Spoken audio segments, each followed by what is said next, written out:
j'ai une de mes filles qui a fait une sorte de demi-retour à la campagne et s'est mis à élever quelques moutons dans le but d'avoir des agneaux. À cette période-là, elle vient d'en avoir, mais j'ai des petits-enfants qui trouvaient ça un peu anormal de manger ces agneaux. Et donc, pour faire passer le beefsteak, si je puis dire, elle a baptisé ces agneaux de noms. Alors, il y avait côtelette, gigot, bon, et que donc, finalement, ça s'est rentré dans le subconscient de mes petits-enfants, et on a mangé, il n'y a pas longtemps, côtelette. Ben, ma foi, on a mangé côtelette. Bien. Alors, j'étais très content de cette présentation. J'ai fait aussi des séminaires de sociologie avec Mati Kiva, donc ça, c'est des choses qui m'interpellent beaucoup, mais là on va rentrer dans un aspect plus pragmatique. Et c'est vrai qu'en ce moment, il y a quand même une montée en puissance des alors il n'y a pas que la viande, hein, je vais vous montrer ça, mais qui pour nous, à la fois scientifiques, médecins, et je participe à un certain nombre de comités d'experts sur le plan national et international, nous posent de sérieux problèmes. Comment faire passer un message de bon sens par rapport à des gens qui apparemment semblent en manquer beaucoup. Alors, je vais très vite, vous savez tous que la viande, ben, ça chute, sauf quand même, sur le plan international, il y a une montée de la production de viande, alors qu'en France, ça diminue. Bon, ça, je n'insiste pas. Et ce qui est intéressant, moi, je fais pas mal de missions, en particulier en Afrique, mais un petit peu en Asie. On voit bien que c'est l'urbanisation avec la perte des repères traditionnels, etc., qui font qu'il y a de plus en plus un modèle de type occidental pour une classe moyenne émergente, qui fait qu'il y a une consommation de viande, alors que chez nous, c'est les lobbies anti-viande notamment, le mouvement vegan, les droits des animaux, enfin, droits humains, vous avez dit tout à l'heure, droits humains des animaux, ce qui est quand même quelque chose de très significatif, qui explique cette chute de la consommation. Et ça, c'est notre canard local, hein, Ouest-France, du 8 octobre, qui résume bien dans cet article les raisons pour lesquelles presque tout sauf pour les volailles, les indicateurs sont au rouge. C'est la montée des mouvements végétariens, la crise économique, le risque sanitaire et le bien-être animal qui sont les grands arguments actuellement auxquels on est confronté. Alors, la viande, est-ce que c'est bon ou c'est pas bon? Alors, je vais vous montrer d'abord que finalement, c'est pas mauvais. Alors, j'ai simplement repris un certain nombre de résultats de travaux que nous avons menés dans mes groupes de recherche. Alors, oui, c'est très bon parce qu'il y a de très bonnes protéines. Et puis, c'est pas forcément bon. Alors, j'ai mis comme ça, mais un peu pensé parce qu'il faut argumenter. C'est riche en cholestérol, j'y reviendrai. C'est très riche en fer, alors ça c'est formidable, mais je nuancerai également. Et puis, il y a beaucoup de graisse saturée, alors il paraît que c'est pas bon. Et puis, il y a des oméga 3 dedans, alors c'est vraisemblablement bon, mais ça dépend de l'alimentation de l'animal, et puis le rapport oméga 6 sur oméga 3 également. Donc, vous voyez qu'on est dans un profil nutritionnel de la viande qui mérite d'être discuté. Alors, les graisses, eh ben ça dépend de ce que vous donnez à manger à vos animaux. Et si vous donnez à manger, alors le soja maïs, qui est la base de la complémentation animale actuellement, vous donne effectivement beaucoup de saturés, mais si on donne de l'herbe de printemps aux ruminants en particulier, ou bien des graines de lin dans le cadre de certaines filières, eh bien effectivement on a beaucoup d'oméga 3. Donc la teneur en graisse mérite d'être discutée. Le deuxième point, c'est que les apports en protéines ne sont pas couverts en France, au moins pour deux catégories de personnes. Ce sont d'une part les adolescentes et les femmes, ainsi que les personnes âgées. Et que donc, le problème pour nous nutritionnistes, c'est de savoir comment apporter des bonnes protéines aux bonnes populations, ou en tout cas aux bons sous-groupes de population. Alors quand je regarde la teneur en protéines et la nature des protéines, vous voyez bien en bleu foncé ici, ce sont les protéines animales, et en vert clair, ce sont les protéines végétales. Et de façon générale, les aliments protéiques d'origine animale sont toujours plus riches que les protéines d'origine végétale. Donc ça, c'est quand même un point dans le cadre de la malnutrition, de la dénutrition, un point essentiel. La viande ne peut pas être facilement remplacée par des végétaux, même si ce sont des graines d'oléagineuses, même si, oui, il y a marqué oléagineuse, mais enfin, de toute façon, les céréales et les compléments par légumes secs, ça ne suffit pas pour assurer un équilibre correct.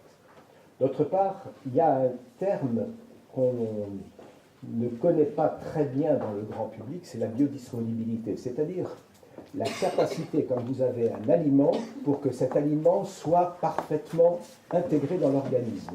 Donc, en quelque sorte, le passage de l'aliment aux nutriments, c'est la biodisponibilité. Eh bien, si vous regardez les protéines animales, toutes les protéines animales ont une biodisponibilité supérieure aux protéines végétales. C'est-à-dire que pour une même quantité de protéines d'origine animale, vous en profitez mieux que si ce sont des protéines végétales. Alors après, une protéine, imaginez un collier ou une chaîne d'acides aminés, donc d'éléments, de tout petits éléments qui se réunissent ensemble pour former une protéine. Et dans ces petits éléments, qu'on appelle des acides aminés, il y en a qui sont essentiels parce qu'on est incapable de les fabriquer, et puis d'autres qui ne sont pas essentiels parce qu'on est capable de les fabriquer à partir d'autre chose. Eh bien, dans ces acides aminés essentiels que vous avez ici, il faut savoir que, et notamment la lysine ici, on ne peut les trouver facilement que dans les viandes. Donc c'est encore un argument nutritionnel qui est extrêmement important. Alors simplement deux exemples que je vais vous montrer dans des régimes. C'est la personne âgée. Vous savez que la population française ou européenne de façon générale vieillit, et que dans les EHPAD, là en venant ici en tournicotant dans la ville à cause des travaux, je suis passé devant une EHPAD, c'est-à-dire une maison pour personnes âgées. Le problème des EHPAD, je ne sais pas si vous en avez déjà visité, enfin moi je trouve ça désespérant et un peu... On voit des gens qui sont là, assis sur leur fauteuil, qui sont incapables de marcher tout seuls, qui ont leur chaise roulante, qui ont leur déambulateur, le cas échéant, pour les mieux en forme. C'est un peu sinistre. Et on se dit, mais nom d'un chien, comment redonner à ces gens le tonus, la dynamique capable de les faire se tenir sur leurs deux jambes? Et ça, c'est les muscles. Il faut qu'ils aient des muscles. Or, plus ils sont immobiles, moins ils ont de muscles, moins ils mangent, et moins ils mangent, moins ils ont de muscles. Enfin, c'est des cercles vicieux. Alors, pour les personnes âgées, on s'est aperçu que quand on mange une protéine, il y a un seuil, d'abord pour renouveler simplement le mécanisme de la chaudière générale de l'organisme, et puis tout ce qui dépasse ce besoin de base va réussir à faire du muscle. Mais on s'aperçoit que chez les jeunes, eh bien, il ne faut pas beaucoup de protéines pour passer vers le muscle. Mais quand on est une personne âgée, il faut beaucoup de protéines pour arriver à faire le passage vers le muscle. Et donc, il faut des protéines qui aient un pic après le repas extrêmement élevé pour pouvoir faire du muscle et lutter contre la dépendance. Et ça, ces acides aminés, ces protéines, eh bien, finalement, il y a deux moyens de les avoir. Premier moyen, c'est de se dire, est-ce que je donne des protéines tout au long de la journée, au petit déjeuner, à 10 heures pour la collation, à midi pour le repas, à 4 heures pour le petit goûter et le soir. Donc, est-ce que je répartis mes protéines tout au long de la journée, ou bien je choisis un repas et là je donne le maximum de protéines?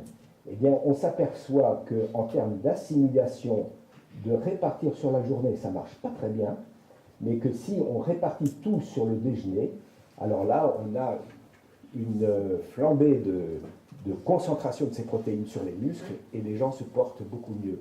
C'est-à-dire qu'il faut des protéines qui soient rapides d'assimilation et voilà, une protéine rapide d'assimilation pour dépasser le seuil qui s'est élevé par rapport aux jeunes et qui soit concentrée sur un seul repas.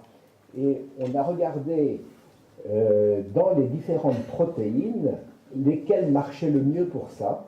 Ben, vous voyez que c'est d'abord le lactosérum, c'est la courbe bleue, et puis après ce sont toutes les viandes d'une manière générale. Et ce sont les viandes qui marchent le mieux pour pouvoir assurer chez les personnes âgées le maximum de synthèse de muscles pour éviter la dépendance. Et vous voyez que même pour les viandes déficientes, enfin, quand les gens n'arrivent plus à mâcher, ça marche encore, mais si on mâche bien la viande, eh bien alors maintenant on fait des produits un petit peu hachés, pré-mastiqués en quelque sorte, mais à base de viande, voire de poisson, le cas échéant parce que les protéines sont assez comparables, mais en tout cas des protéines animales. Donc ça c'était le premier point. Le deuxième point, vous savez que chaque fois qu'on fait un effort, on consomme de l'oxygène. Cet oxygène, c'est le tirage de notre chaudière. Il nous faut des combustibles, les sucres, les graisses, etc. Ça, c'est le combustible de notre chaudière. Mais le tirage est un peu fort par rapport au combustible de façon générale. Et donc, chaque fois qu'on fait quelque chose, on a de l'oxygène qui reste en trop. C'est ce qu'on appelle des radicaux libres. Et cet oxygène va oxyder notre organisme. Et le vieillissement, c'est l'oxydation progressive de notre organisme, parce qu'on a toujours un peu trop d'oxygène par rapport à notre besoin. Et l'organisme doit, d'une manière générale, essayer de sortir cet oxygène en excès pour l'éliminer. Quand il n'y arrive pas, c'est ce qu'on appelle le stress oxydant. Alors, je vous montre ici, ça c'est la paroi d'une cellule quelconque de l'organisme, et nous avons des agressions, et ces agressions vont créer de l'oxygène, et cet oxygène va oxyder les parois, et finalement vous voyez que la paroi ici, elle est complètement détruite, et cette destruction de la paroi va faire quoi? Ben, c'est de l'oxydation cellulaire qui est à l'origine de cancer, de l'inflammation, des maladies cardiovasculaires et du diabète. Donc il va falloir éliminer cet oxygène, et pour ça nous avons des mécanismes très simples. C'est la vitamine E, c'est la vitamine C, et c'est le glutathion. Et vous voyez que l'oxygène est transféré de la vitamine E sur la vitamine C, de la vitamine C sur le glutathion, et puis alors après, c'est éliminé sous forme d'eau, hein, H2O. Ce qui est intéressant, c'est que le glutathion, c'est quoi? C'est l'association de 3 acides aminés, c'est une protéine. Et où est-ce qu'on les trouve, ces protéines? Dans la viande. Autrement dit, si vous voulez préserver vos cellules, ben vous n'avez qu'une seule solution, c'est d'avoir notamment la cystéine que vous trouvez par prédilection dans la viande. Alors là, je défends un petit peu, je me fais l'avocat. Ah, j'ai un problème. Si. Bon, alors allez-y. Non, c'est pas la machine qui est allumée. C'est qu'il y a un minuteur en plus. Allez-y, la suite. Ah voilà. Bon, là, je vais schématiser simplement. Non, mais ça y est. Est-ce que vous savez ce que c'est que les oméga 3? Pourquoi ça s'appelle comme ça? Bien, simplement parce que les graisses, c'est des enchaînements de carbone. Et ces enchaînements de carbone, soit il n'y a pas de double liaison, c'est ce qu'on appelle une graisse saturée, soit il y a une double liaison, c'est une graisse monoinsaturée, ça c'est l'huile d'olive, hein, c'est l'acide oléique. Soit il y a 2 doubles liaisons, soit il y en a 3. Et les chimistes ont décidé que le premier carbone, ça c'est le numéro 1 et ça c'est le numéro N. L'alphabet grec, c'est l'alpha et ça c'est l'oméga. Et vous comptez le nombre de carbone à partir de l'oméga. Ici, vous en avez 9. Donc c'est un oméga 9. Ici, vous en avez 6, c'est un oméga 6. Et là, vous en avez 3, c'est un oméga 3. Et cette simple différence fait que ces graisses que vous assimilez ont des répercussions considérables sur la santé. Et que donc, dans la viande, il y a essentiellement ça, mais en fonction de ce que vous donnez à manger à vos animaux, vous allez avoir éventuellement des oméga 6, ça c'est le soja, c'est le maïs, ou bien vous allez avoir des oméga 3, c'est l'herbe pour les vaches, c'est le lin, le lupin, la févrole, etc. Donc, ça, pardon, décidément, il y a un problème. Je vais la faire défiler. Bon, alors, allez-y, on va passer, voilà. Est-ce que la viande est mauvaise maintenant? Alors, je vais me faire le allez-y. Donc, est-ce que c'est parce qu'il y a du cholestérol? On peut regarder, et ça, j'insiste là-dessus, on est confronté à ce genre de problème. Tous les les chapelles alimentaires, les nouvelles religions alimentaires, c'est les anti-viande, c'est les anti-gluten. Je suis allé l'autre jour, parce que j'ai un rapport à faire pour un comité d'experts sur le gluten, je suis allé sur plusieurs sites, il y a même un site de rencontres anti-gluten. Bon. Et puis il y a les anti-E, et puis les anti-lait. Alors voilà, la suite. Vous savez qu'en tant que scientifique, on fait des publications scientifiques sur nos travaux. J'ai envoyé, c'était en 2010, une publication à l'American Journal of Cardiology, c'est la Bible de tous les cardiologues du monde. Et notre article a été refusé. Et il a été refusé parce qu'il n'était pas dans la ligne éditoriale de la revue. Alors je suis allé regarder M. William Roberts, le rédacteur en chef de la revue, et voilà ce qu'il dit, notamment, je vous l'ai traduit, hein, et c'est un vegan. C'est-à-dire que si vous mangez de la viande, c'est la viande qui vous mangera, si vous tuez un animal, c'est l'animal qui vous tuera. Et c'est la suite, dans la même revue, il y avait ça, c'est donc une équipe de chercheurs de Londres qui disait, grosso modo, puisque les Américains, les Anglais, les Anglo-Saxons de façon générale sont des mangeurs de viande invétérés, donnons-leur en même temps le poison et le contrepoison. Et le contrepoison, c'est de dire, c'est des médicaments, c'est les fameuses statines anti-cholestérol. 32 milliards de chiffre d'affaires sur l'année, les statines. 32 milliards de chiffre d'affaires. Bon, on en rêverait. Or, est-ce que c'est légitime? Bon, alors vous avez en plus, si vous voulez, tout un contexte extraordinaire pour dire oui, ne mangez plus de la viande parce que, donc dans Cache Investigation, les industriels agroalimentaires vous mentent, etc. Enfin, vous voyez la suite. Alors, si vous regardez des statistiques, eh bien, vous voyez que, par exemple, en Europe, ça, ce sont des villes européennes. En moyenne, tout le monde a la même quantité de cholestérol moyenne dans sa population. Et quand vous regardez le taux de survenue des accidents vasculaires cérébraux, c'est très différent. Autrement dit, il n'y a pas de relation entre le taux de cholestérol et la survenue des accidents cardiovasculaires. La suite, si vous regardez la mortalité ici par rapport au taux de cholestérol, entre 2 grammes et 2 grammes 40, c'est là où la mortalité est la plus basse.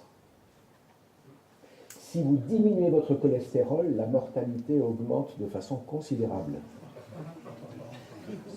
Bon, et la suite, ça c'est une publication qui date de 2016, donc avril 2016. Grosso modo, le consensus d'experts a déterminé que chaque fois que vous baissez le cholestérol de 0,3 g, eh bien la mortalité augmente de 22%. Et donc, pourquoi, alors rappelle-moi, pourquoi ça?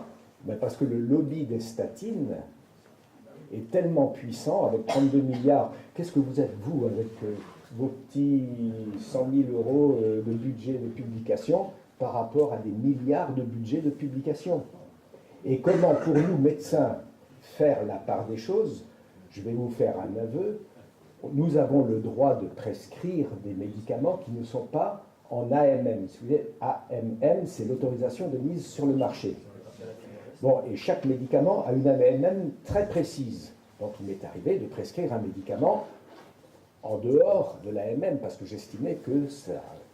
Ben, résultat des courses, on se retrouve devant le tribunal de la sécurité sociale et devant le conseil de l'ordre, et on est menacé d'être rayé du conseil de l'ordre et d'avoir une amende par le tribunal de la sécurité sociale. Moi, ça m'est arrivé une fois, c'est pas très agréable. J'ai légitimé ma prescription en fonction de mes travaux de recherche. On a fourni toute la documentation et les publications internationales. Il dit, vous avez raison, mais le comité, la haute autorité en santé, qui est mes collègues hospitaliers universitaires, qui font la pluie et le beau temps sur les prescriptions, les cardiologues ont décidé qu'il fallait prescrire des statines dans toutes... alors que moi je dis, une statine, en plus ça entraîne du diabète. Bon. En tant que diabétologue, je n'avais pas quand même envie de prescrire des statines. Eh bien, j'ai été condamné. Sauf que 3 mois plus tard, à cause d'une publication américaine, alors que nos publications françaises, ça comptait pour du beurre, la publication américaine disait effectivement qu'on avait raison. Alors là, ils m'ont rappelé en disant, bon ben, ça va, pour cette fois-ci, on oublie. Mais pour vous dire que c'est quand même un peu compliqué. Alors la suite, et ça vous le savez, donc c'était juste il y a un an, la viande est cancérigène et la charcuterie, alors n'en parlons pas, c'est une catastrophe. Alors, ça a été placé en groupe. Alors, qu'est-ce que ça veut dire, la suite? Le groupe 1, c'est sûr, avéré, c'est cancérigène. Et ça, c'est la charcuterie. Groupe 2A, c'est probablement cancérigène. Donc, à un niveau en dessous. Alors, la suite... ah oui, mais là, c'est dommage. Bon, ça fait rien, je vais donner la suite, parce que j'avais un montage un peu plus dynamique. Je vais vous faire une comparaison par rapport, vous avez tous une voiture, un permis de conduire, vous êtes sur la route, et vous voyez un panneau, et ce panneau, c'est « Attention, ça dérape par temps de pluie ». Qu'est-ce que c'est que ce panneau? C'est un panneau « Danger ». C'est-à-dire que, comme vous avez des pneus en bon état, des freins en bon état, vous n'avez pas picolé, vous ne roulez pas trop vite. Donc vous dites, le tournant là-bas au bout, je risque rien. C'est tout au plus que si vous voyez le panneau au passage, mais quelquefois vous ne le voyez même pas, et ça se passe très bien. Ça, c'est le danger. Le risque, c'est autre chose. Il s'est mis à pleuvoir, vous n'êtes plus tout à fait sûr que vos pneus soient en bon état, et puis vous sortez de l'anniversaire de un tel et vous avez pris un tout petit coup dans le nez. Là, je vais me mettre dans le tournant et je vais compter le nombre de voitures qui se plantent dans le fossé. Et je vais dire c'est 5 pour 1000, 3 pour 10 000, enfin je sais pas quoi. Et là, on est dans le risque. Le risque, c'est une probabilité. Est-ce que vous voyez bien la différence? Et puis le risque avéré, c'est que la probabilité, elle est quasiment de 100%. Et que donc, le problème, c'est qu'aujourd'hui, quand on vous dit « oh, manger de la viande, c'est cancérigène », qu'est-ce que vous allez juger exactement? Est-ce que c'est un danger ou est-ce que c'est un risque? En réalité, manger de la viande, c'est un danger, pardon. Manger de la viande, c'est un danger. C'est-à-dire que si vous ne respectez pas un certain nombre de bon sens, effectivement, à la longue, vous pouvez avoir des problèmes. Mais si vous respectez une règle de conduite normale, il ne se passe rien. Ça, c'est le 2A. Par contre, la probabilité de vous planter augmente en fonction des risques que vous accumulez. Ça, c'est le 1. c'est pour la charcuterie. Alors, il ne faut pas confondre. Alors la suite, s'il vous plaît. Oui, ben, c'est ce que j'ai marqué. Et simplement, le panneau, juste une parenthèse encore, c'est ce que j'appelle, on peut revenir sur la précédente, c'est ce que j'appelle le principe de précaution. Quand je mets un panneau, c'est de la précaution. Faites attention, je vous préviens que. Mais qui dit principe de précaution ne dit pas moratoire. Vous n'allez pas vous arrêter devant le panneau en disant ben, il y a un panneau qui dit c'est dangereux, je ne vais pas plus loin. Vous continuez. Eh bien, le principe de précaution, c'est ça. C'est-à-dire, bon, il peut y avoir un problème, j'en suis conscient, mais ce n'est pas pour autant que je m'arrête et que je ne fais plus rien. J'aurais pu vous montrer un autre exemple, c'est celui des OGM. Est-ce que c'est dangereux? Ou est-ce que c'est simplement, ou est-ce qu'il y a un véritable risque? Moi, je dis la technique OGM, il n'y a aucun problème. La preuve, j'ai fait le compte récemment pour une autre intervention, il y a actuellement 250 médicaments fabriqués comme OGM, par la technique OGM, qu'on appelle le génie génétique.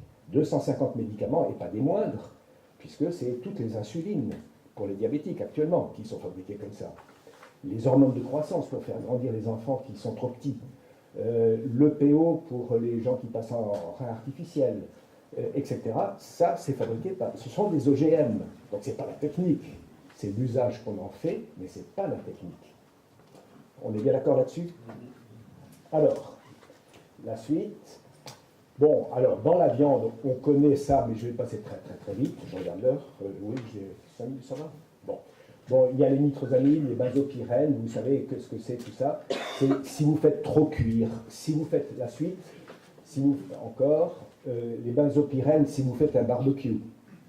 Hein, le barbecue ou le fumage domestique. Alors là, effectivement, vous avez des benzopyrènes, c'est comme si vous fumiez une quinzaine de cigarettes quand vous faites sur votre barbecue. Alors la suite, simplement, si vous faites votre barbecue comme ça, la graisse tombe dans le feu, ça crame, ça fait des goudrons, et là, ça devient cancérigène. Mais la suite, si vous mettez votre barbecue comme ça, c'est-à-dire que ça cuit par radiation et la graisse tombe sur vos chaussures, mais là, vous ne risquez rien et ça n'est pas cancérigène. Donc il y a des techniques, on connaît, hein, ça ne pose pas de problème, la suite. Et puis les stéroïdes fécaux, vous savez que quand on mange des viandes, eh bien, au contact des bactéries, qu'on appelle des bactéries de putréfaction, on fabrique en fait des goudrons hein, et des hydrocarbures polycycliques et on ralentit le transit. Quand le transit est ralenti avec fabrication d'hydrocarbures polycycliques, ça vous fait des facteurs cancérigènes sur la paroi colique. Mais si vous y associez des végétaux sous forme de fibres, vous développez une autre flore qui est une flore de fermentation, hein, comme quand vous faites de l'ensilage. Et cette flore de fermentation accélère le transit, donc le bol alimentaire reste moins longtemps au contact de la paroi, et puis vous faites beaucoup moins d'hydrocarbures polycycliques, et ça se passe très bien. Donc ça, c'est vrai que la viande peut contribuer, mais que si vous avez une alimentation équilibrée et saine, il n'y a aucun danger. La suite. Alors, là où c'est intéressant, et c'est tout à fait récent, on a dit qu'il faut manger de la viande rouge parce que c'est riche en fer. Ma collègue vous l'a dit dans le communiqué précédent. Les Maasai, ils font ça. Alors, est-ce que c'est bien le faire ou est-ce que c'est mal le faire? Alors, vous savez ce que c'est que le fer? Pourquoi est-ce qu'il faut avoir du fer? Parce que dans le sang, on a de l'hémoglobine. Qu'est-ce que c'est que l'hémoglobine? C'est ce qui transporte l'oxygène. Et cet oxygène entre les poumons et les différents organes. Donc, qui dit fer, dit capteur d'oxygène. Et je vous ai dit que quand il y a trop d'oxygène, eh bien cet oxygène, ça fait du stress oxydant. Quand vous mangez beaucoup de fer, vous accumulez ce fer dans l'organisme, et donc vous accumulez de l'oxygène. Au lieu d'être éliminé, il s'accumule. Donc trop de fer égale stress oxydant. Et c'est ça qui est un petit peu l'inconvénient, c'est que si vous mangez beaucoup de viande rouge, vous avez ce risque potentiel. La suite. Et donc, au lieu d'avoir la chaîne par au-dessus qui l'élimine, vous l'accumulez, et en l'accumulant, ça devient catastrophique. La suite. Alors, nous travaillons notamment avec Fabrice Pierre, qui, dans son laboratoire, a exploré le rôle du fer hémique dans la cancérogénèse, et s'est aperçu que, finalement, quand on consomme beaucoup de fer, effectivement, sur les animaux de laboratoire, ça marche très bien. Il fait des cancers du côlon, du cancer du rectum, chez ses souris, chez ses rats. Et puis on donne en même temps du calcium, du lait.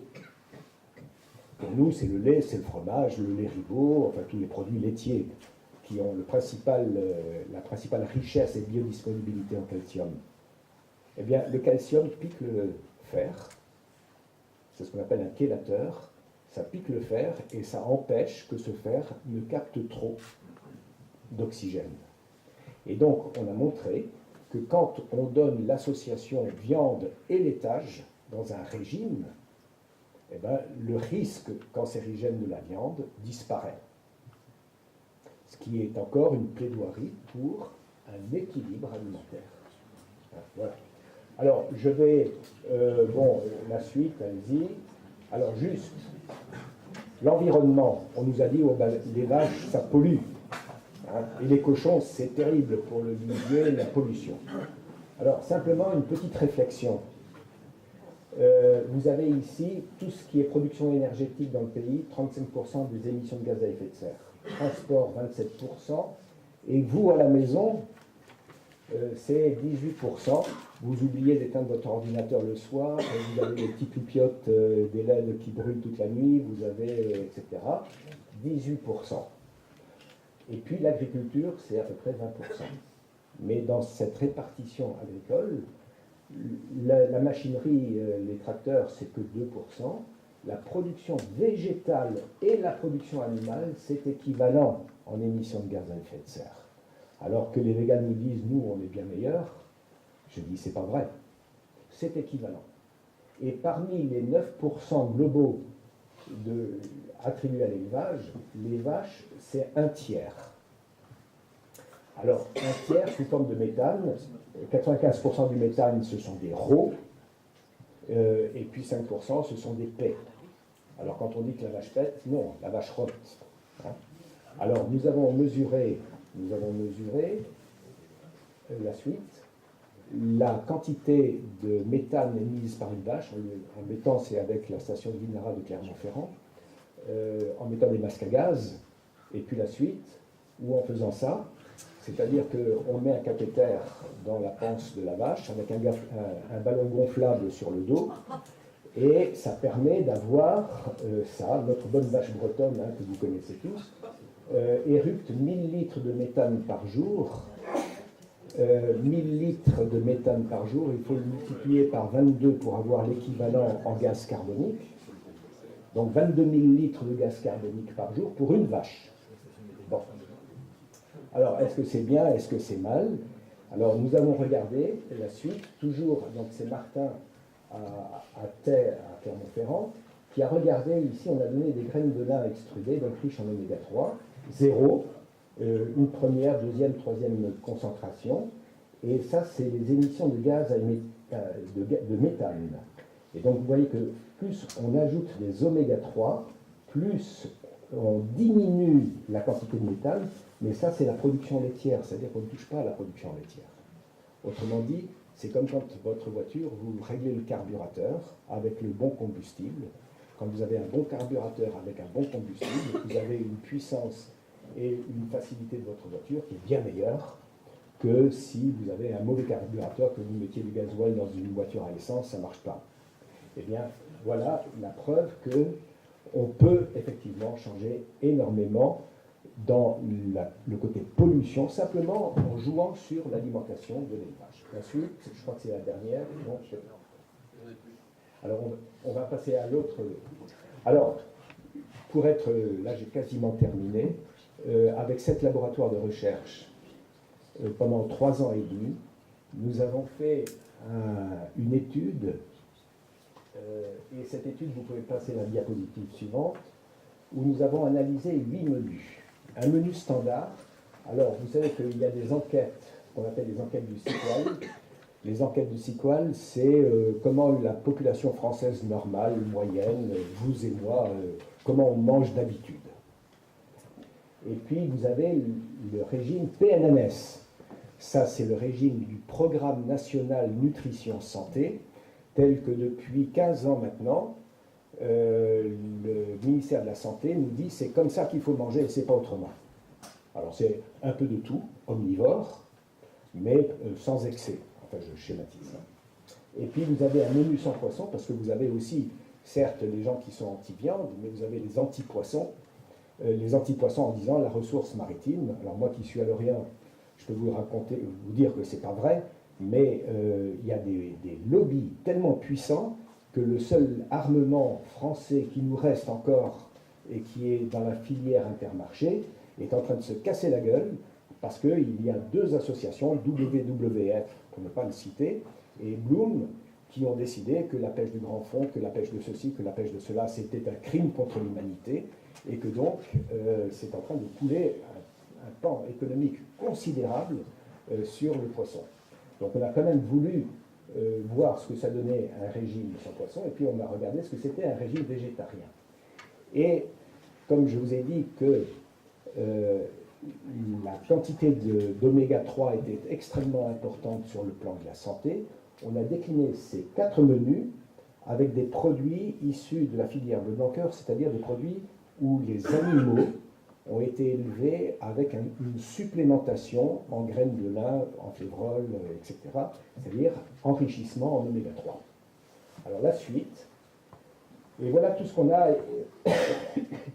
tout ce qu'on a analysé, donc sur le plan nutritionnel, sur le plan des contaminants, sur le plan des habitudes alimentaires, sur le plan du prix, sur le plan de la répercussion environnementale, donc plein de caractéristiques. Chaque laboratoire qui a travaillé dans cette étude avait une spécificité.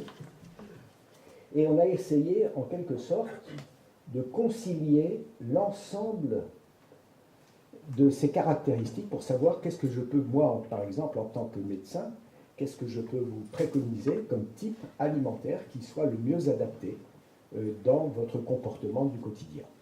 Alors, la suite.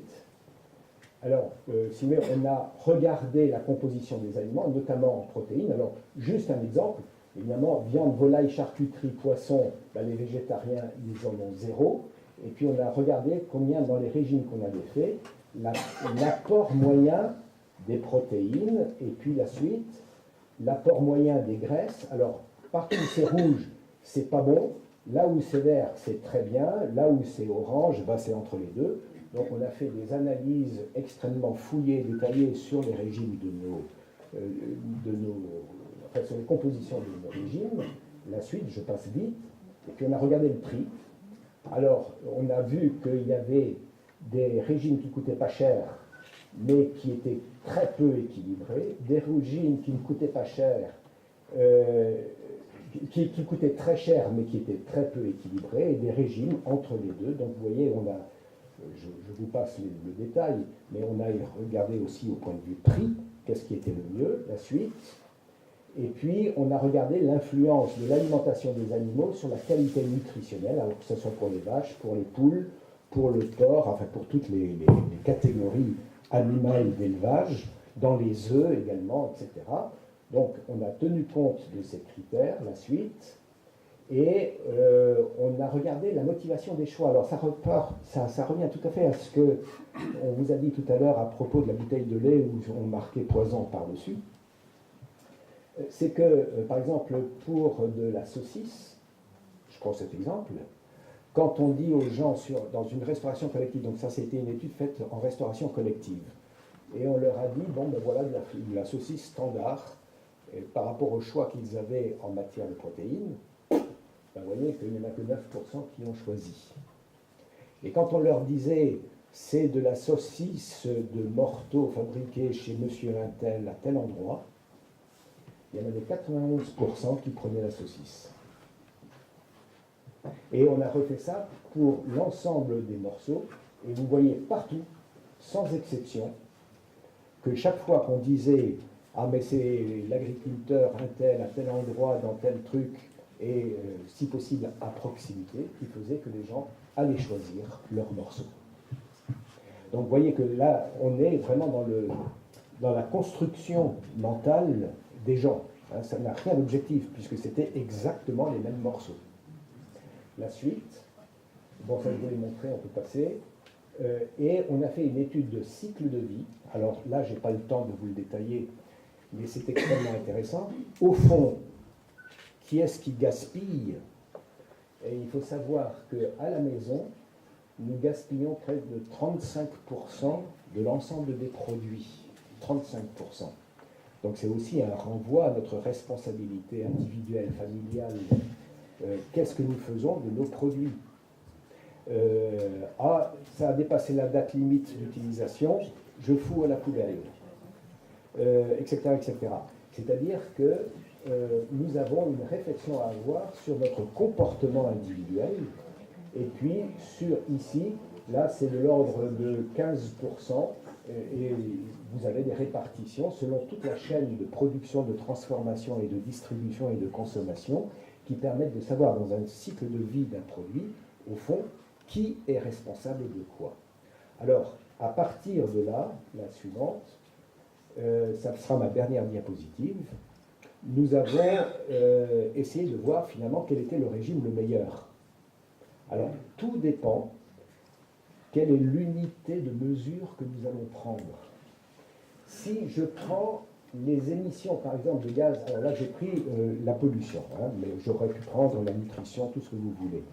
Si je prends les émissions de CO2 ou d'équivalent CO2 par gramme d'aliments consommés, c'est-à-dire j'ai consommé par exemple 1 kg de nourriture aujourd'hui, je dis n'importe quoi, mais bon, 1 kg de nourriture, ça a permis d'émettre combien de CO2? Eh bien, vous voyez que le pire, c'est le régime standard, et le meilleur, c'est le régime végétarien. Bien. Alors, ça ne vous étonne pas d'ailleurs. On a regardé ici par rapport au nombre de calories apportées. C'est une autre échelle, ce n'est pas le poids de l'aliment, mais c'est le nombre de calories contenues dedans. Ce qu'on appelle la densité énergétique de l'aliment. Bien, quand je suis sur la densité énergétique de l'aliment, le pire, c'est le régime standard, celui de vous et moi aujourd'hui, et le meilleur, c'est le végétarien. Bon. Quand je regarde les oméga 3, c'est-à-dire, on sait qu'aujourd'hui, c'est la teneur en oméga 3 qui est absolument indispensable sur la prévention de la maladie d'Alzheimer, des maladies cardiovasculaires, de l'obésité, du diabète et du cancer du sein, du cancer du côlon et du cancer de la prostate. Bon. Eh bien, quand je regarde les oméga 3, eh bien, on s'aperçoit que là, les choses sont beaucoup plus nuancées chaque fois qu'on le décline avec le régime bleu blanc-cœur, puisque effectivement on a un tel apport d'oméga 3, mais que de ce point de vue-là, le régime végétarien standard, c'est un des pires. C'est un des pires. Et quand j'essaye de mettre tout ça ensemble pour avoir un régime équilibré à la fois sur le plan nutritionnel, sur le plan environnemental, sur le plan, etc., eh bien, le pire, c'est le végétarien, et le meilleur, c'est le régime PNNS décliné en bleu blanc-cœur. Alors, si vous voulez, c'est intéressant parce que finalement, les végétariens, les véganes, vont vous prendre ces arguments-là pour dire, vous voyez, nous sommes dans le vrai, mais ils verront qu'un aspect très partiel, très limité, très limité de leur comportement alimentaire. Mais si on essaye d'agréger l'ensemble des arguments, et bien sur l'ensemble des arguments, vous avez, finalement, ça me console un peu, il y a quand même près de 30 millions d'euros qui ont été investis en 15 ans par le programme PNNS. Est-ce que c'est de l'argent qui a servi à quelque chose ou pas? Donc là, on pourrait dire oui, sauf qu'il manquait encore dans le régime PNNS une dimension supplémentaire que nous avons rajoutée par les filières de type, il n'y a pas que celle-là, hein, mais de type bleu blanc cœur, et que la filière de type bleu blanc cœur déclinée en PLMS, c'est franchement ce qu'il y a de meilleur à la fois pour la santé, pour l'environnement, pour le prix et pour l'équilibre global de la production alimentaire. Voilà. Merci, merci. Je vais applaudir tous les deux.